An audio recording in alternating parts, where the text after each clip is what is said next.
विवाहर केईटा मुहूर्त पूर्वरु प्रेमिक को देखिबाकू शेष थर आसीथिले प्रेमिका। मु सबुदिन पई आउ कहार हेबी मते थरे आलिंगन करि दियो।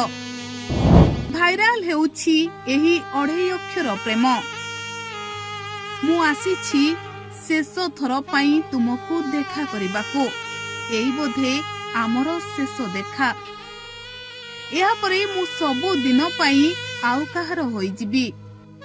आउ किए मो मथारे सिंदूर पिंधाई मते 7 जन्म पई तार करि नेब। आउ 2 घंटा, आउ मात्र 2 घंटा बाकी अछि मो हाथ गंठी पड़िबाको।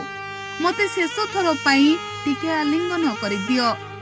मते शेष थर पई तुम छाती रे मथा रखी कांदीबाकू सुजोग दियो।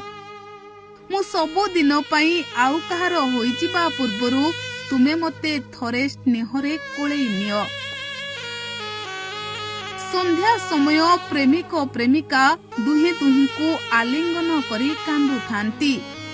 आउ खोला आकाश गछलता एमानंक प्रेमर अंत देखि स्तब्ध पलटी जाउ थांती।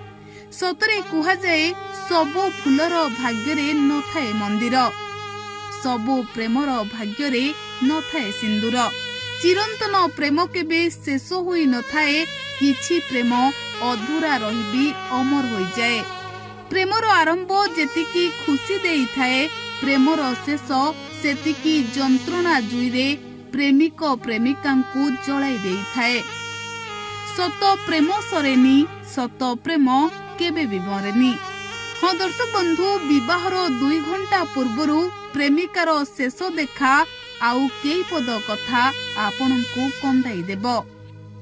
एई दृश्य उपरे थरे नजर पकाई दियंतु।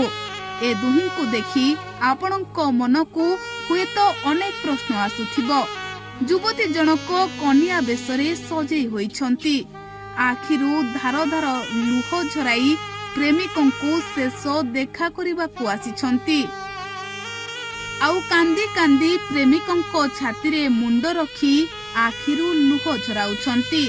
दर्शक बंधु, प्रेमिक और प्रेमिका दुहे दुहिंकु पागल भली भल पाउथिले, हेले दुहिंक प्रेम को ग्रहण करिबाकू नाराज थिले प्रेमिकांक घर लोके। शेषरे परिवार चापरे अन्यत्र विवाह करिबाकू बाध्य होइथिले युवती जनक।